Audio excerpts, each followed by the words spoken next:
भाजपा के वरिष्ठ नेता और 5 बार के सांसद साक्षी महाराज ने विदिशा में एक निजी कार्यक्रम के दौरान विभिन्न राष्ट्रीय और राजनीतिक मुद्दों पर बेबाक बयान दिए हैं। उन्होंने कहा कि यह प्रधानमंत्री नरेंद्र मोदी का भारत है जो दबने वाला नहीं बल्कि आंख दिखाने वाला भारत है। साक्षी महाराज ने कहा कि जम्मू कश्मीर से धारा 370 और 35A हटने को लेकर पहले खून खराबे की आशंका जताई गई थी, लेकिन आज कश्मीर में शांति है और तिरंगा लहरा रहा है। उन्होंने कहा कि मोदी के नेतृत्व में अयोध्या में राम मंदिर का निर्माण हुआ और देश विकास के पथ पर आगे बढ़ रहा है। उन्होंने कांग्रेस पर देश के बंटवारे को लेकर गंभीर आरोप लगाए और कहा कि धर्म के आधार पर हुए विभाजन का खामियाजा देश आज भी भुगत रहा है। उन्होंने बांग्लादेश में हिंदुओं पर हो रहे अत्याचार का मुद्दा उठाते हुए कहा कि जहां भी हिंदू प्रताड़ित होंगे, भारत उन्हें शरण देगा।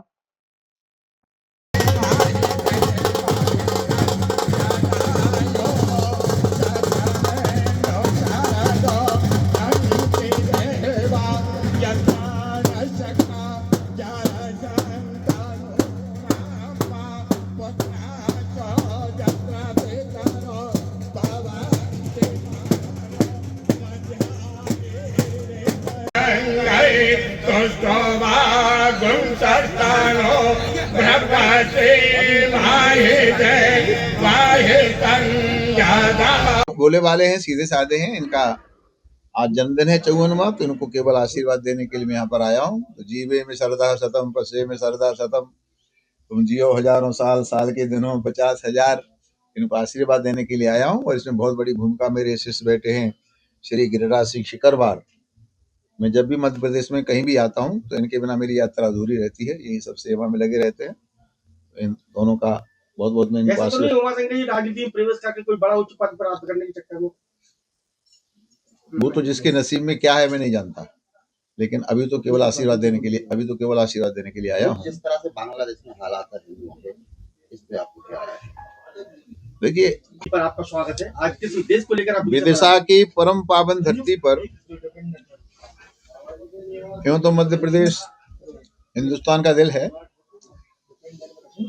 विदिशा की परम धरती पर हमारे उमाशंकर दुबे जी, श्री बांके बिहारी एसोसिएट के अध्यक्ष, इनका 54वां जन्म दिवस है। तो मैं एक बार एक कार्यक्रम में आया था, राजस्थान भोपाल उतर के गया था। तो इनको वचन दिया था कि मैं आऊंगा। तो हमारे गिरिराज जी ने पकड़ लिया। ये गिरिराज शिकरवार मेरे शिष्य हैं, पुत्रवत। तो इनको जन्मदिन की बधाई देने के लिए आज यहाँ आना हुआ। आप सबके सामने अच्छी तरह से बधाई दी गई, आशीर्वाद दिया गया। उस बहाने से जनता से भी कुछ कहने सुनने का सौभाग्य प्राप्त हुआ कि घुसपैठी है उनको तुम निकालेंगे। अगर दुनिया में कहीं भी हिंदू प्रताड़ित है और वो हिंदुस्तान में आना चाहता है तो वेलकम करके उसको लेंगे, उसको बसाएंगे, उसकी सहायता करेंगे, उसका आर्थिक सहयोग करेंगे। ये बहुत बड़ी सोच मोदी अमित शाह की। एनआरसी करके हम लोगों को बाहर करेंगे जो लोग घुसपैठिए हैं, और एक ऐसा कानून हम लोगों ने बनाया है कि बाहर के हमारे आएंगे उनको हम रखेंगे। तो जो लोग बांग्लादेश में हैं अगर हिंदुस्तान में आना चाहते हैं तो उनका वेलकम है। लेकिन फिर भी मोदी जी की निगाह है, सोचते हैं कि वही व्यवस्था ठीक हो। समझाने का प्रयास करते हैं, सरकार को हड़काने का प्रयास किया जाता है। दूसरे देखते हैं छोटी छोटी बातों पर ट्रंप बोलता है, और ट्रंप को तो बांग्लादेश के बारे में बोलना चाहिए, लेकिन ट्रंप चुपचाप है। ये मोदी जी दुखी बात है। मोदी जी को कांग्रेस द्वारा चोर कहा जाता है, इस विषय में आखिरकार क्यों कहा जाता है? जब से मोदी जी राजनीति में, केंद्रीय राजनीति में आए, तब से कांग्रेस ने, विपक्ष ने उन्हें गालियां देने का काम किया है। मोदी जी कहते हैं गाली सुन सुन करके मैं गाली प्रूफ हो गया हूँ। तो जितनी मुझे गाली दी जाए कोई असर नहीं है, थोड़ा दंड बैठक एक आध और ज्यादा लगा लूंगा।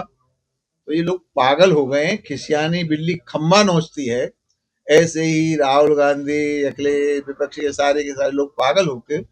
उनका कहना तो ये भी ईवीएम में गड़बड़ी है, ईवीएम मशीन में गड़बड़ी करनी होती है, कांग्रेस का कहना है। वही तो मैं कह रहा हूँ, जब अकल ना हो तो क्या किया जा सकता है।